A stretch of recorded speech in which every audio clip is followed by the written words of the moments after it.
What's up, Unbroken Nation? Hello, my friends. I'm Michael Unbroken, host of the Think Unbroken podcast and founder of thinkunbroken.com.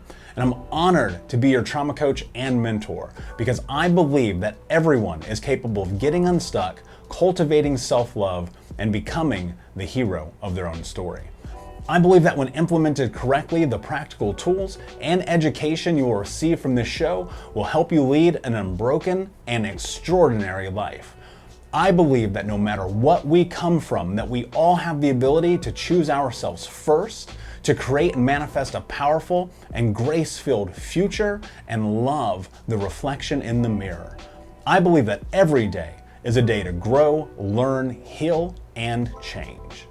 That's why I started my company, thinkunbroken.com, which is an online training and healing and personal growth platform where you get everything that I know about how to get motivated, be accountable, get out of the vortex, and become the hero of your own story through community, connection, and commitment.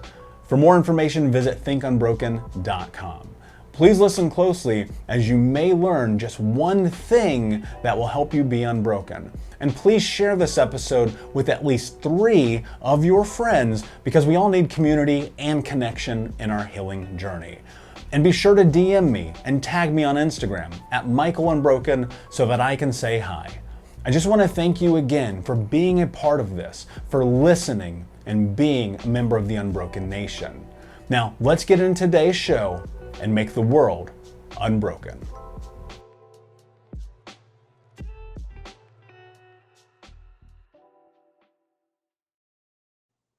Hey, what's up, Unbroken Nation? Hope that you're doing well wherever you are in the world today. Very excited to be back with you today with another episode.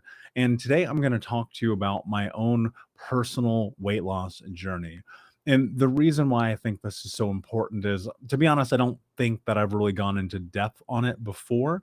But also, I was thinking about in the process of research when I first discovered a lot of information around the trauma impact with long-term adult ramifications and coming across something very fascinating that I know that I've grazed over before, but have never gone into depth on.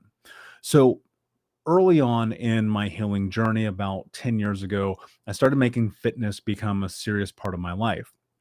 At the time, I was well over 300 pounds, really closer to 350, smoking 2 packs of cigarettes a day, drinking myself to sleep, generally not taking care of myself in any capacity. And that's kind of when I was in the window of that rock bottom moment. And for those of you that have listened to the podcast and know about my journey, there was a moment where here I am, 350 pounds, smoking 2 packs a day.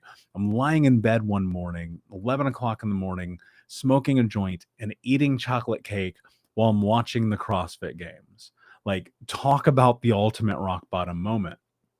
And in that moment, I was actually kind of in awe when I was watching what these men and women were doing as they were performing these incredible feats of strength. And I remember thinking very vividly, like, they understand something that I don't because they're able to push themselves physically to a place that I never at that point had been able to push myself. And in that, as you guys know the story, later on the next day, when I was looking at myself in the mirror and I was like, what are you willing to do to have the life that you want to have? One of the pieces of the mental health journey that I don't talk about enough, or at least at depth, is the weight loss part of this. I posted something a long time ago on Facebook that basically said, you want to heal your mind, you have to heal your body. I believe that to be true. Why? Because you can actually see a lot of correlation between long-term health ramifications and being overweight. Things like diabetes, heart attack, high cholesterol, high blood pressure, heart disease, emphysema, like the list goes on and on and on. And when I was reading and researching about the ACE survey, the Adverse Childhood Experiences Survey and study done in 1994 by Dr. Folletti, Kaiser Permanente in California, and the California Center for Disease Control, one of the things that I came upon was the understanding that that study began because Dr. Folletti was working with obesity patients who were trying to get healthy. And so the short version of it is one day, one of his patients come in who he hasn't seen in a while. And she had lost something like, I want to say 50 pounds. And she had come back to see him because she had gained all the weight back in less than 90 days. That's like such an incredible amount of weight to put on. And in passing, she said, I feel distressed because this guy at work hit on me, and it reminded me of this trauma, the sexual abuse that I had as a child. And so I'm paraphrasing. I don't want to butcher his words. You can find and read exactly what he talks about in this. But he was so astute in that moment that he picked up on that one little thing that I think a lot of people would have missed out on, in that she was triggered. Now, I will say this, going on 20 plus years ago, I don't think we had the language to say that that's what had happened to her. But Dr. Folletti picked up on this. And so what happened is this research study around adverse childhood experiences really started in him trying to help and assess the long-term health problems that these obesity patients he was working with were having. So I found this study. Now, I'd been a couple of years into trying to get into shape. And a big part of that was I knew I wasn't taking care of my body. I wasn't taking care of it by the things I was putting into it. I was poisoning myself. I was making myself sick, not only from the drugs and the alcohol and the mindset and the cigarettes and the whole nine, but it was what I was eating. Now, growing up, I will say this, and I believe this to be true for most people.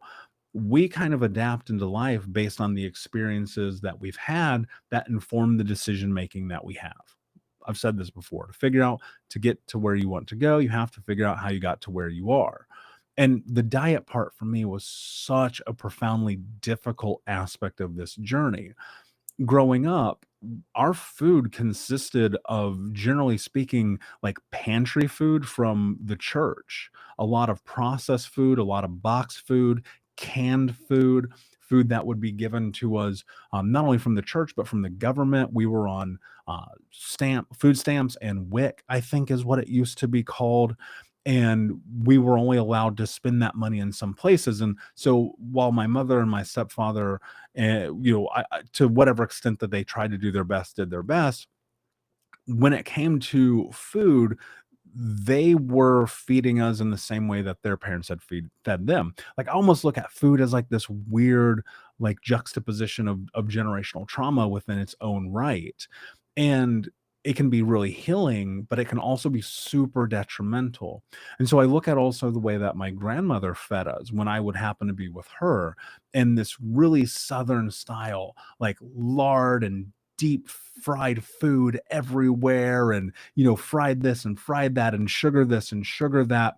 And so on the one hand, at home with my mom and my stepfather, it would be all processed food, all this highly sugared food, all of this food out of boxes and cans. And then with my grandmother, generally speaking, it's all fried or fast food. Like, she loved to spoil us with pizza and McDonald's and Wendy's and things like that. And so that was my baseline for nutrition. Now you factor in the other part of it, which I'm not going to make this political, but you go look at what they serve kids in schools. It's nonsensical. It's bullshit. It makes no fucking sense at all to me. And so I was eating at school very similarly to how I was eating at home. A lot of processed food, a lot of junk food, a lot of snack foods. I would hoard gummy bears, and as many of you know, when I was 10, 11, 12 years old, I was in this period of being homeless and living with all these different families. I will tell you this, one of the most terrifying experiences for me as a child in being in other people's homes was I never understood some of the food they brought out. Like, salads and green beans and vegetables and things with sauces that were unfamiliar, and I would just not eat. I was so scared I wouldn't eat. And I have other trauma experiences around food. Now, I won't get into them here because I don't know that it'll bring a lot of value, but there were things like clean your plate or you're going to get beat, or if you don't eat, the plate gets thrown on the ground, or getting sent to bed hungry, or not eating for a few days at a time. And so those were part of my experience as well. And when I was homeless, or when I was trying to figure it out on my own, the only thing that I knew in terms of nourishment well, and partly also because I was a child, is I would go to the corner store and I would steal all of, like, the Hostess, the cake products, the Oreos and the Twinkies and the Ho-Hos and the Ding Dongs and all these ridiculously named products as I'm, like, saying them on my name out of my mouth right now. And also I'd do things like, I would take just a tremendous amount of gummy bears and fruit snacks, and I would just gorge on them to the point I would get so sick, like I would throw up. And so food for me as a kid was a huge problem. And I was a size husky when I was like 10, 11 years old, which is nonsense. I was just a fat kid, right? And by the time that I was 13, I kind of like started growing into my body a bit. I started playing sports, between getting kicked out of school. And next thing you know, I'm like 6'2", 6'3", and then that weight is starting to kind of balance itself out. But I was always the chubby kid. I was always the kid that got picked on for his clothes were too tight or they didn't fit, or all of those things. So much of that trauma around being bullied was tied into food, and I was so embarrassed to eat in front of people. And a lot of times at school I wouldn't eat in the classroom. I would just take the food and bring it with me, and I'd eat when people weren't around. Well, fast forward a bunch of years, and I find myself at 350 pounds. That didn't happen by accident. Like, I'll be fair with myself here. I put myself in that position of becoming morbidly obese, of being that fat, because of the choices that I was making. I will say this. I didn't understand that there were other choices I could be making because I never really researched nutrition. I didn't understand that there were things like healthy alternatives to fast food. I didn't understand that eating chocolate cake for breakfast isn't the smartest thing. I didn't understand like eating fast food, even though like subconsciously, like, don't eat fast food. I didn't understand like eating it 30 times a week is probably going to kill you super fast. And so I was in this weird juxtaposition of the beginning of this healing journey where I'm looking at myself in the mirror, not recognizing my face, being at that weight, and trying to assess a game plan for how to create this massive shift in my body. Because I had a feeling like I would have to get my body healthy if I wanted to continue to get my mind healthy. And so as I was going to therapy, I also started going to yoga, and I started doing hot yoga in this place on the north side of Indianapolis where, I was going to hot yoga 4 or 5 times a week. And then that turned into, at one point, I went for like 64 straight days. And so I was seeing like this weight come off, but the nutrition part still wasn't there.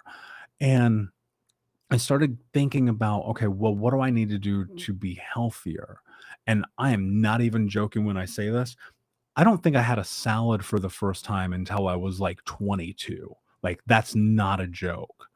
And so I started thinking about, well, how do athletes eat? How do people who are healthy eat? And it took a long time to wean myself from really poor food decisions because I was educating myself in the process. And there were always fast food as an option. It's always easier. Like, eating pizza is way easier to pick up the phone and call and order that in than it is to cook like healthy and nourishing foods.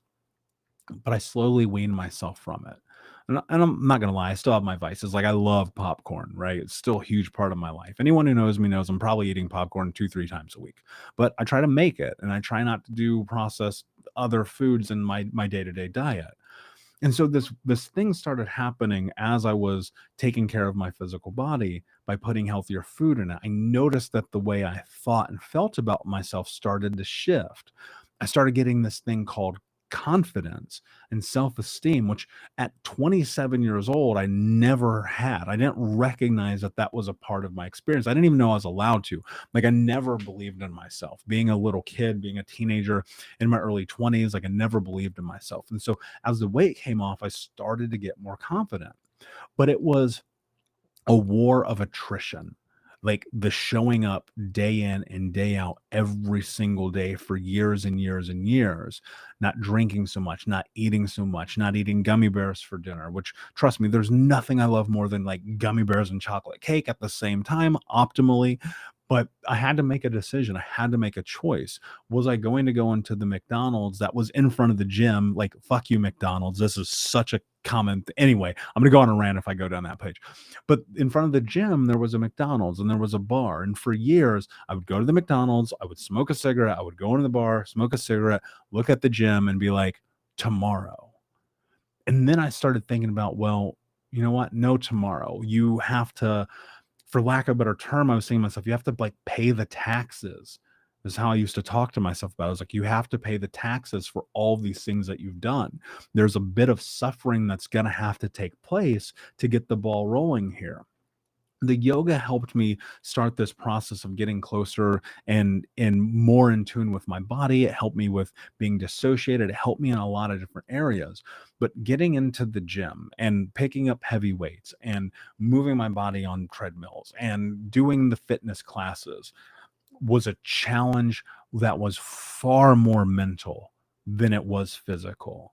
And even to this day, I will argue that. And, I've done CrossFit for years. I've done Muay Thai for years. I've, run tremendous distances and lifted heavy weights and all those things for years. And it's a part of my weekly routine. I'm working out at minimum 4, if not 5 times a week, every week. And it's still a war. It is a mental war.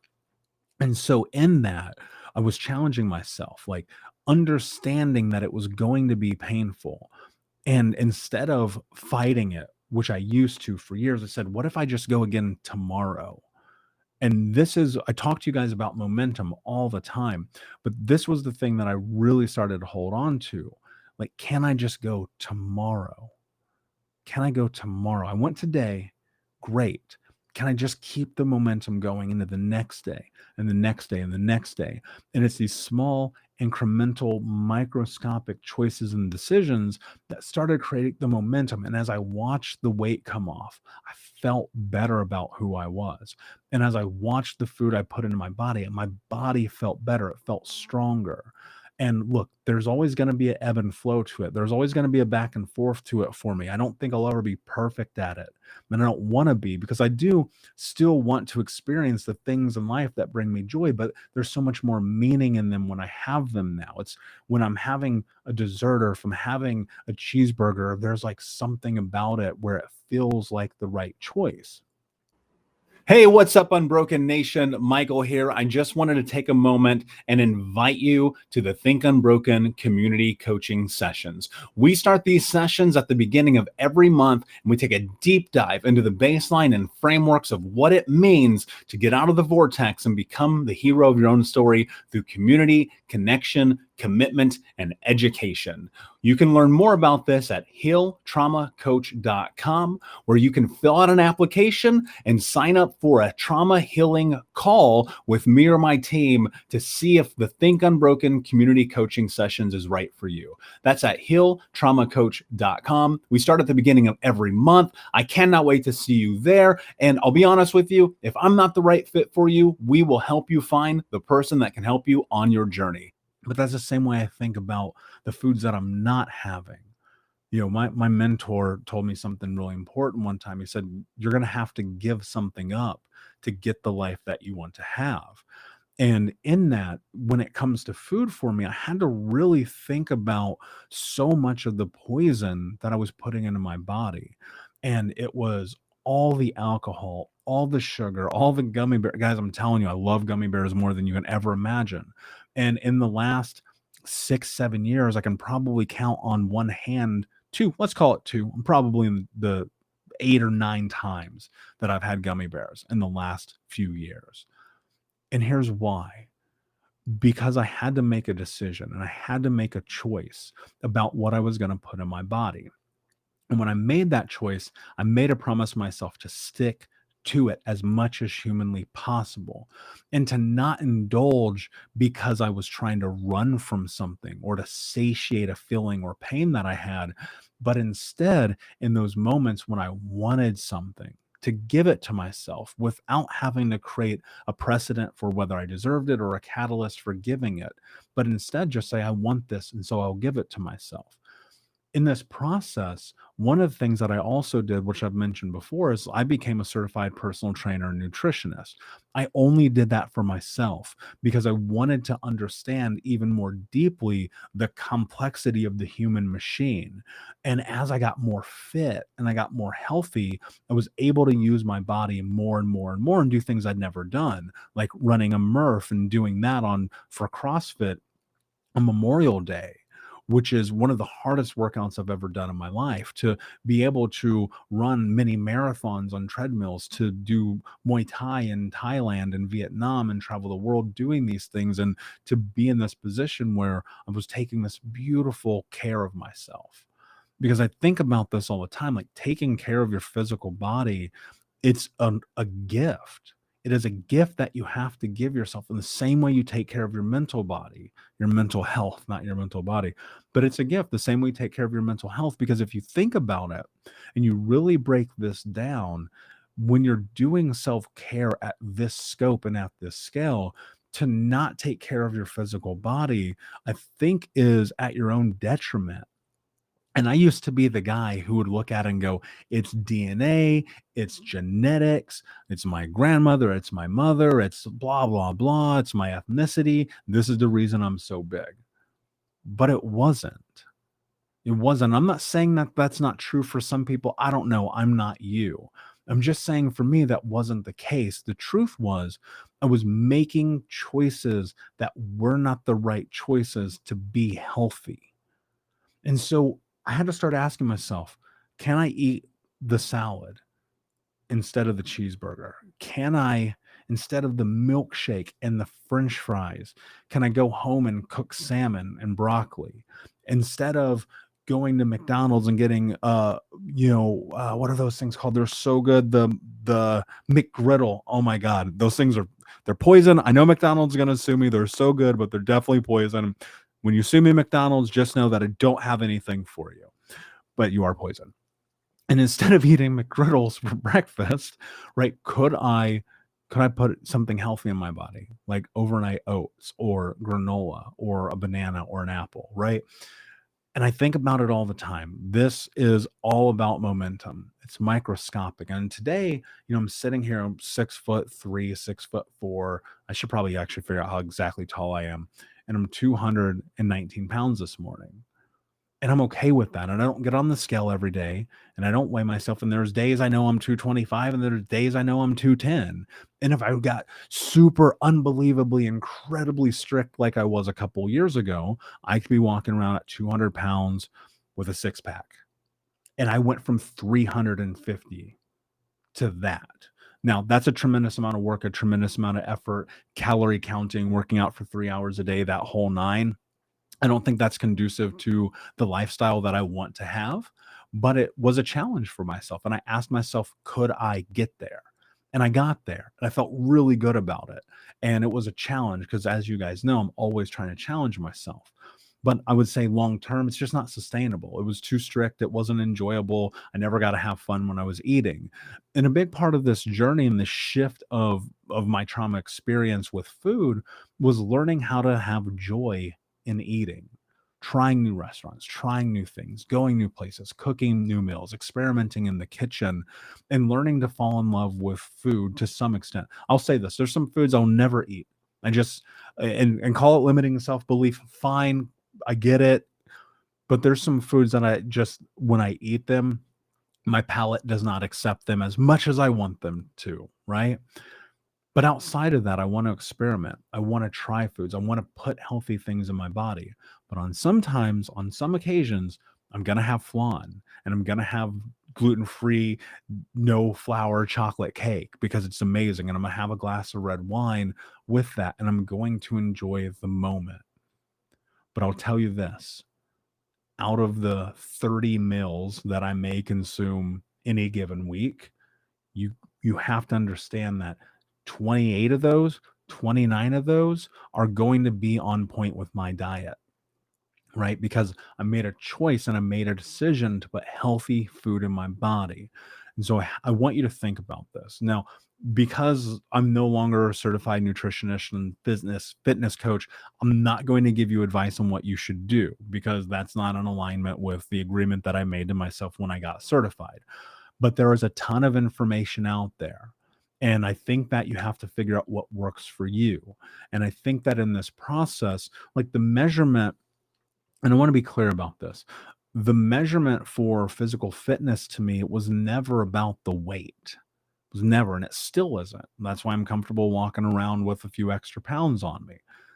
It's not about the weight. It's how I feel about myself. It's how I perform. It's how I show up. It's how my body moves. It's how I'm able to articulate my thoughts and movements throughout the day as I'm going about my life. And so, what I want you to think about is just this. If you're not in a position where you're feeling healthy in your body, what can you do about it? What can you quit? What can you give up today that tomorrow will help you be better, help you be different? Because I'll tell you this, the Cokes that we drink and the soda that we consume and the gummy bears and the candy and all the crap that we put in our body. And you can go look at some of the research and the studies, and I'll do a follow-up episode on this about it. But there's a direct correlation that we're starting to find between sugar and anxiety and depression. And if you're drinking like 3 Cokes a day and you're depressed, there might be a reason, right? And so I'm not saying do keto. I'm not saying do paleo. I'm not saying to do anything other than what works for you. But what I am saying is if you're not happy with your body, that is a part of this experience to not be happy there. And this isn't about acceptance. This isn't about body shaming. This isn't about those things. It's about when you look in the mirror, are you with confidence saying that you're doing everything in your power to take care of yourself? Because if you're like me 11 years ago, you weren't, but you can. And that comes with choice, my friend. That comes with believing that you're capable. Because I'll tell you right now, I say this all the time, I don't know anything that you don't know. I truly don't. I don't know anything that you don't know, but I picked up the books and I listened to podcasts and I went to the conferences and I got the certifications so I could understand the human body so I could take care of it better. Because here's what you have to take away from this, if anything. Your brain and your body, they're not inseparable. They are together. One does not work without the other. If I take your brain out of your body and I say walk, it ain't going to work. Well, you'll also be dead, but you get my point, right? And so the thing that I want you to take away from this is treat your body the same way that you would treat your mind. As you are on this healing journey, you can heal your body too. One of the books I recently spoke about was The Body Keeps the Score by Bessel van der Kolk. There's so much truth to the fact that our body stores the traumas. And you have to release that. Maybe it's through myofascial release and acupuncture and yoga and physical therapy and all those things. But it might just be also in the food that you're eating. Because if you take care of your body, I promise you, I guarantee you that you will see a difference. You will feel a difference. You will understand a difference in your mental health.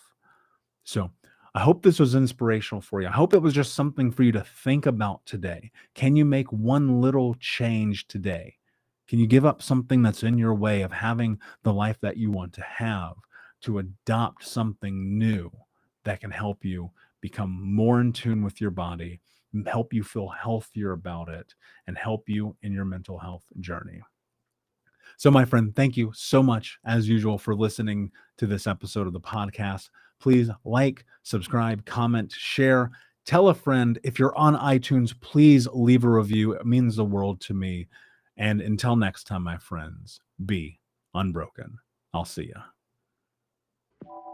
Unbroken Nation, hope that you just got a tremendous amount of value from today's episode. I want to know what you think. Please do me a favor and review, rate, and share the episode with 3 friends on social media today. It would mean the world if you did, because ultimately at the end of the day, creating community and connection is how we heal generational trauma in the world. And I need your help to do that, Unbroken Nation. So if you're on iTunes or Spotify or wherever you are, please like, comment, share, review. I want to know not only what you like about the show, but how I can make the show better, how I can make this further about helping you on your healing journey. So do me a favor, and when you do, shoot me a screenshot of you making the review to my DM at Michael Unbroken on Instagram so that I can have a conversation with you, say hi, and more importantly, so I can share it with the Unbroken Nation. Thank you so much, my friend.